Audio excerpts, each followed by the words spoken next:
আজকের দুপুরের খাবারে যতগুলো আইটেম ছিল সব কিছুই আমার খুবই পছন্দের আইটেম।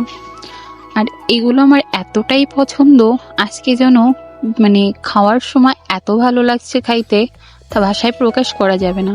তো চলো আজকে আমার দুপুরের নিরামিষ খাওয়ার মেনু তোমাদের সাথে শেয়ার করি। প্রথমেই তো সাদা ভাত, তারপরে ছিল লেবু আর শসা, সাথে ছিল একটা শাকের তরকার। এটা হলো চাল কুমড়োর শাক। চাল কুমড়োর শাক আলু দিয়ে সুন্দরভাবে ভাজি করা হয়েছে।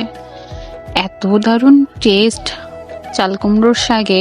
আর যদি রান্নাটা হয় খুব সিম্পল ভাবে, কোনো বেশি এক্সট্রা মশলা কিছুই দেয়া না, শুধু শুধু কাঁচা লঙ্কা আর জিরে, এটা দিয়েই এই রান্নাটা করা হয়।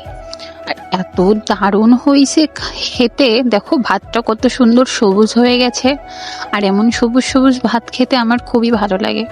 ভাতের সাথে পাশে তো লেবু ছিল, একটু করে লেবু মাখিয়ে দেখো সুন্দরভাবে মেখে মেখে ভাতটা খুব তৃপ্তি নেই, এত টেস্টি হয়েছে, বেশ লাগলো খেতে। এবার শাক দিয়ে খাওয়ার পরে নেক্সটেই ছিল ঘ্যাটকোল পাতা আর ডাটা দিয়ে কাঁঠালের আটির ভাজি। এটা তোমরা কে কে চেনো আর কি নামে চেনো আমি তো জানি না, তবে আমাদের এখানে তো ঘাটকোল পাতা বলে, কোথাও কোথাও শুনেছি খারকোল পাতাও বলে। তো ঘাটকোল পাতা দিয়ে আর কাঁঠালের আটি ভাজিটা জাস্ট দুর্দান্ত হয়। আর এই কাঁঠালের আটির সময় মনে হয় প্রতিটা পরিবারেতেই এই ঘ্যাটকোলের ডাটা ভাজি হয় আটি দিয়ে, তাই না?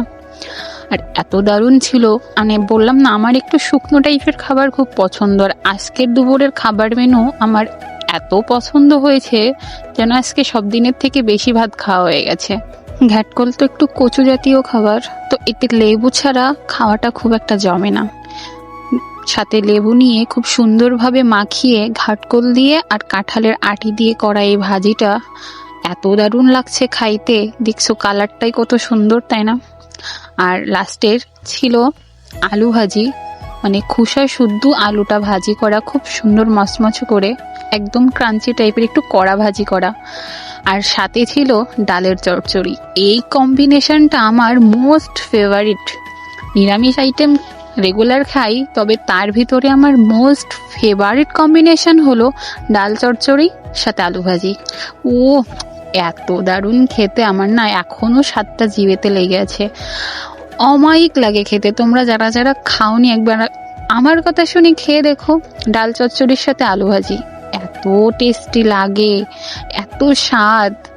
আর দুপুরের খাবারের সাথে লেবু আর একটু করে শসা নিয়ে এই ডাল চচ্চড়ির সাথে খেতে যেন আরো বেশি ভালো লাগছে। এমন খাবার দুপুরে হইলে আর কি চাই বলো। আর এই ডাল চচ্চড়ির সাথে আলু ভাজির কম্বিনেশনটা তোমরা যদি কেউ ট্রাই করে না থাকো, তা একদিন আমার কথা শুনে অন্তত ট্রাই করে দেখো, খুবই ভালো লাগবে। আর এটাই ছিল আমার দুপুরের খাবার মেনু। ধন্যবাদ।